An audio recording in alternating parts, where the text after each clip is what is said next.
প্রিয় এলাকাবাসী, আসসালামু আলাইকুম। সুখবর সুখবর সুখবর। বাধাল ক্লিনিক অ্যান্ড ডায়াগনস্টিক সেন্টারে পাচ্ছেন নিয়মিত বিশেষজ্ঞ ডাক্তার দ্বারা চিকিৎসা সেবা এবং colour ultrasonogram, 12 channel ECG, analyser মেশিনের সাহায্যে সকল প্যাথোলজিক্যাল পরীক্ষার সুযোগ। রোগী দেখছেন ডাক্তার অসীম কুমার সমদ্দার।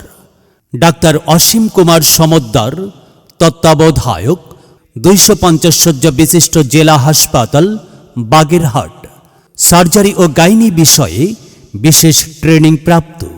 রোগী দেখবেন প্রতি মঙ্গলবার বিকাল 5টা থেকে রাত 8টা পর্যন্ত। রোগী দেখছেন ডাক্তার বিশ্বজিৎ বাসার। ডাক্তার বিশ্বজিৎ বাসার MBBS BCS স্বাস্থ্য, FCPS শেষ পর্ব, surgery, CMU ultrasonography, medical officer medicine, উপজেলা স্বাস্থ্য complex Kachua Bagerhat. X honorary medical officer, Khulna medical college হাসপাতাল খুলনা। রোগী দেখবেন প্রতি শনি, সোম ও বৃহস্পতিবার বিকাল 4টা থেকে রাত 8টা পর্যন্ত। রোগী দেখার chamber Badhal clinic and diagnostic centre, main road, Badhal Bazar, Kachua Bagerhat. Mobile 01724 337052।